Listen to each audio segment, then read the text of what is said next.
maxaa haydin horta qofka shakhsiga ah haduu qofka shakhsiga ah meeshuu doonayo buu shaqo tagi karaya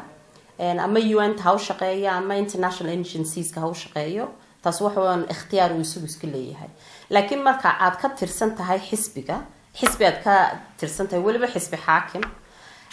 oo golihii dhexe ku jirtid fulintii ku jirtid inaad maxaa haydin aad gashid arrimo in Soomaaliya iyo Somaliland maxaa haydin isku lid ah horta lama ogola waxa weeyaan marka aan anigu ahay qof xisbi u shaqeynaysa oo xilka haysa ama aan golaha dhexe ku jiro ma geli karaayo mana tagi karaayo lama la hadli karaayo dawladda federaalka ee Soomaaliya waxa weeyaan khiyaamo qaran bananaku sida aan u aragnaaba horta marka ugu horeysa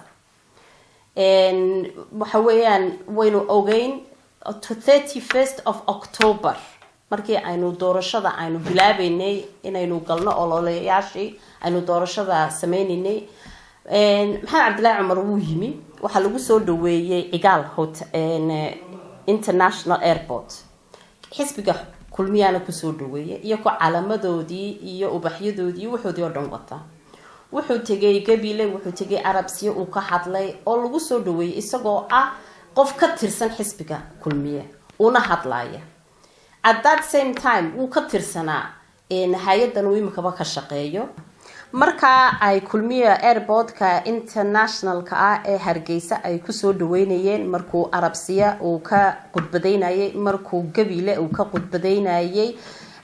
wuxuu ku qudbadeynayay isagoo ka tirsan xisbiga kulmiye isagoo sarkaal sare ka ah golaha dhexena ku jira fulintoodana uu ku jiro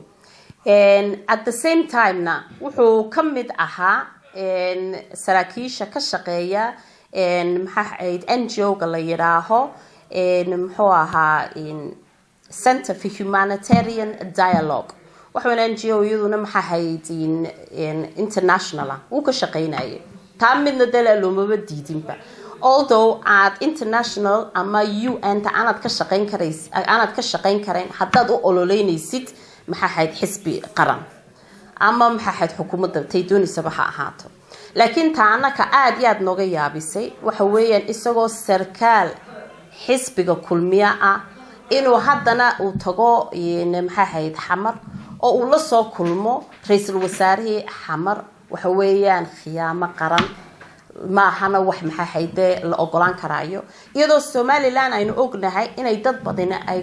ku jirto jeelalka Hargeysa iyo koo qaarlay inaan tiri waan ku riyooday mid yiri buug baan qorayaa inay iyakana inta lagu xiro isagana isagoo kulmiye ka tirsan oo iskaga goosha maxaa ahayd Soomaaliya Somaliland doorto wax weyn mustaxiil waa mid aad iyo aad aan uga xunnahay waa mid qarannimadeena ku xun waxa weeyaan mid aan loo dul qaadan karin meel alla meel uu isku casilay ama uu maxaa ahayd xilka uu ku dhigay anaku ma hayno kulmiye oo ka hadlay oo yiri maxaa ahayd xilka waanu ka qaadnay ma hayno marka sidan aan ku ognahay aan warka ku hayno waxa weeyaan inuu yahay qof golaha dhexe iyo fulinta kulmiye ka tirsan at the same time na uu maxaa ahayd hay'adda internationalka uu shaqeeyo at the same time haddana uu ra'iisul wasaarihii Soomaaliya ee maxaa ahayd federaalka Soomaaliya uu la kulmay sababta uu la kulmayna aanaynu ilaa imaka aanaynu warkeedii aananu hayn laakiin sida xogagaal